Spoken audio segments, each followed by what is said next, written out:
Israel gained its independence in 1948. However, they did not immediately achieve a peaceful life, as they had to prepare for tensions and wars with the surrounding Arab countries. It took time for them to reach a point where they could live without hardship. Today, Israel is often associated with the image of being constantly at war, but it is also famous as an agricultural nation with a strong track record of exporting fruits and other products around the world. In this article, I would like to explore how Israel built its economy and established the foundation for its livelihood after gaining independence. A kibbutz is a form of collective agricultural community in Israel, based on communal living and shared ownership. The first kibbutz was established in 1909 as part of the Zionist movement, where Jewish immigrants sought to create a new social model. The kibbutz is well equipped as a communal lifestyle, providing members with social services such as living expenses, education, and health care, all of which are supplied by the community. Members can access these services as needed. Furthermore, the kibbutz emphasizes democratic decision-making through the participation of all members, with important matters being discussed and decided in regular meetings. In a kibbutz, land, resources, and means of production are collectively owned, and all members participate in labor. Traditionally, agriculture was the main focus, but today, economic activities have expanded to include industry, services, and high-tech industries.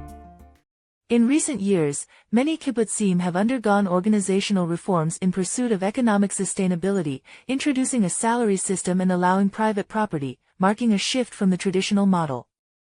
Nevertheless, kibbutzim continue to exist as unique communities within Israeli society. Kibbutzim offer a way of life that blends communal values with the needs of modern society, and their history and evolution have significantly influenced Israel's society, economy, and culture. Israel is a country with limited water resources, and it has needed to ensure a stable water supply through technological innovations. As a result, Israel has become a world leader in the research and development of seawater desalination technology using reverse osmosis. In particular, Israel's large-scale desalination plants are known as some of the most efficient systems in the world. Reverse osmosis is a technology used to convert seawater or brackish water into fresh water, widely applied in seawater desalination. While this technology was not developed by any single country, Israel has played a significant role in its advancement and practical implementation. Reverse osmosis works by applying pressure to water, forcing it through a semi-permeable membrane that removes salt and impurities, leaving fresh water. The RO membrane functions like an ultrafine filter, allowing only water molecules to pass through while blocking salt and other impurities. This technology is highly energy efficient and is widely used as a primary method for seawater desalination. As a country with limited water resources, Israel needed to secure its water supply through technological innovation. Consequently, Israel has become a world leader in the research and development of seawater desalination using reverse osmosis. In particular, Israel's large-scale desalination plants are known as some of the most efficient systems in the world. Although Israel did not invent reverse osmosis, it has actively adopted, enhanced, and led the world in its practical application. As a result, Israel has become one of the most advanced nations in securing water resources. One of the largest reverse osmosis desalination plants in the world is located in Israel. This plant processes large quantities of seawater daily, significantly supporting the country's water demands. The names Ein Gedi and Ein Eglaim both refer to places near the Dead Sea. Ein Gedi is located on the central western shore of the Dead Sea, while Ein Eglaim is at its northernmost tip. The salinity of the Dead Sea is 30%, which is 10 times higher than the 3% salinity of regular seawater. As a result, fish and other organisms cannot survive there. And if large amounts of fish were caught by net fishing, as mentioned here, it would be considered miraculous. However, since the re-establishment of Israel, irrigation water has been drawn from the Dead Sea for agricultural purposes, causing a drop in water levels and land subsidence. The Dead Sea has effectively split into two parts. Experts predict that this will lead to the northern part, where the salinity has been diluted due to the difference in sea levels, and the southern part, where large amounts of salt remain. Ezekiel chapter 47:11 states, "But the swamps and marshes will not become fresh, they will be left for salt," which corresponds to the current split of the Dead Sea. In the future, it is believed that there will be parts of the sea where fish can live and parts that will remain salty, fulfilling the prophecy of Ezekiel chapter 47:10-11. More than 2,400 years after the prophecy was spoken. It is fascinating to see how something no one thought possible, such as catching fish in the Dead Sea, called come to pass in the end times. Israeli wine has garnered significant attention in recent years, particularly for its quality and diversity. Israel has a long history of wine production, with wine playing an important religious and cultural role since ancient times. However, the modern wine industry primarily revived in the 20th century. Israeli wines reflect the diversity of the climate, soil, and grape varieties, resulting in unique flavors and distinct characteristics. Located in the Northern Highlands, this region is known for its cool climate. It is especially famous for red wines, with Cabernet Sauvignon and Merlot being widely produced. Part of the Galilee region, this area has high elevations and volcanic soil, which impart a distinctive flavor to the wine. High-quality Chardonnay and Sauvignon Blanc are also produced here. This mountainous region near Jerusalem produces both red and white wines. The diversity of the soil adds complexity to the wines. Located in the lowlands, this area has a warm climate and is home to many commercial wineries. The most popular red wine variety in Israel. It is characterized by deep color, strong tannins, and berry and spice flavors.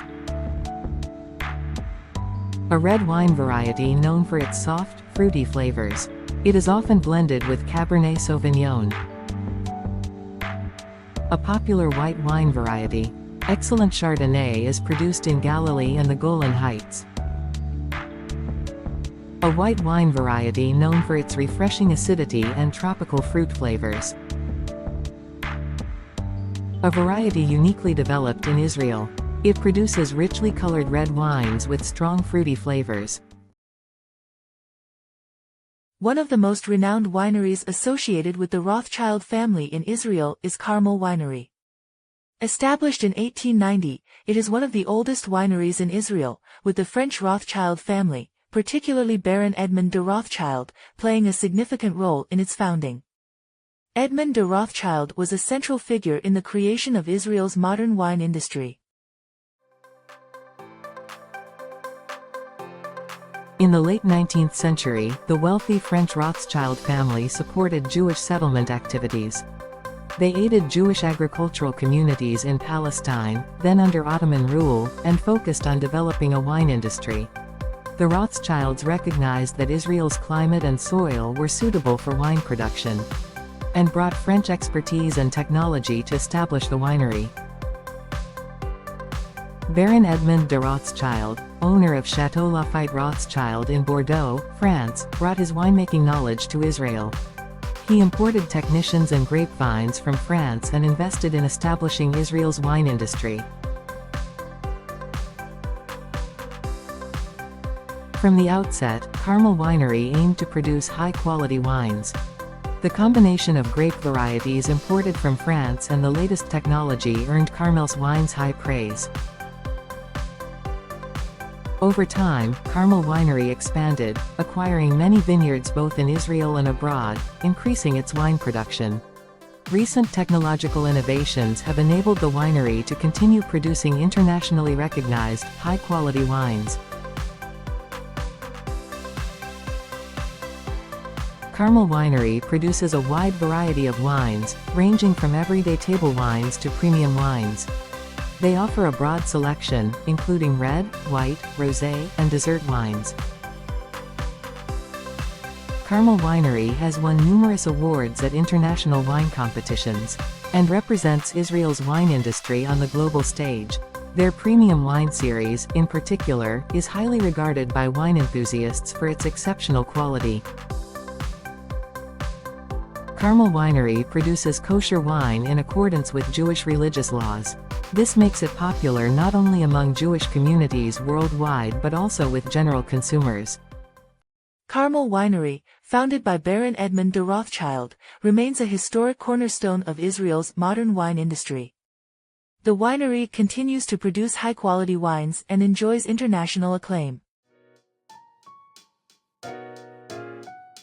Citrus fruits such as oranges, grapefruits, and lemons have traditionally occupied an important position in Israel's agricultural exports.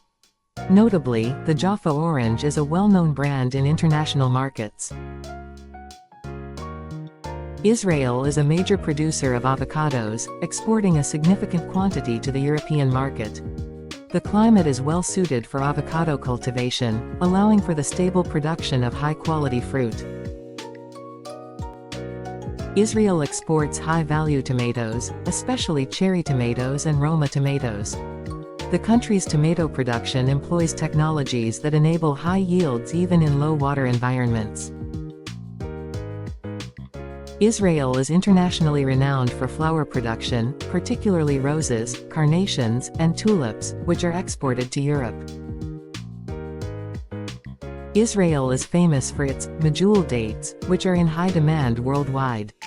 These sweet and nutritious dates are actively exported to the Middle East and Europe.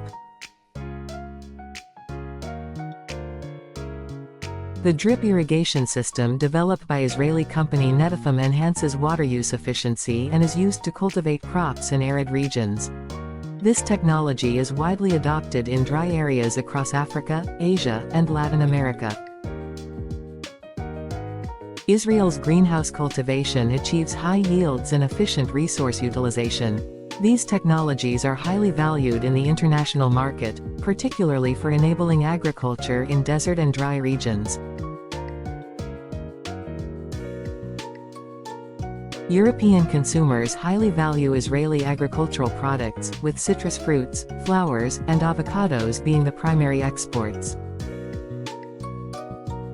In the U.S. market, Israeli dates, nuts, and tomatoes are particularly popular. There are also many collaborative relationships in the field of agricultural technology. There is a growing demand for Israeli agricultural products and technologies in Asian markets such as China and India.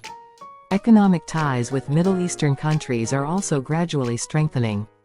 Israel, which became an exporting country for agricultural products 20 years after its establishment, uses high-tech agricultural technology to compensate for its low rainfall. Additionally, high-quality wines are produced at the Carmel Winery founded by the Rothschild family and in the Golan Heights wineries, earning global acclaim. The phrase from Isaiah, "The one who gathers grapes will drink it," has already been fulfilled. The only part that remains incomplete is the phrase, "in my holy place." Israel is not just a country that is constantly at war. Referring to data from Israel, which was established in 1948, its population has grown from 750,000 at the time of its founding to over 8 million in 2015. Among this population, approximately 6 million are Jews, which is 8 times the number at the time of establishment. Regarding territory, the United Nations resolution for the partition of Palestine in 1947 indicated that Israel would have only a small portion of land along the Mediterranean and the Negev Desert, with a ratio of 6-4 in favor of Palestine, which also included Jerusalem on the Palestinian side. However, during the First Arab-Israeli War, Israel seized many lands, including the western part of Jerusalem, and further established effective control over all of Jerusalem during the Third Arab-Israeli War, designating it as its capital. Israel has become an agricultural powerhouse with a self-sufficiency rate of 90% by combining high-tech technology and irrigation in the Negev Desert. In Israel, where it hardly rains for more than 4 months during the dry season, the country boasts pioneering techniques that even attract trainees from Japan, truly fulfilling Isaiah's prophecy of turning desolate towns into places where people live. This concludes the exploration of Israel's agricultural products. Thank you for watching until the end. If you would like, please subscribe to the channel.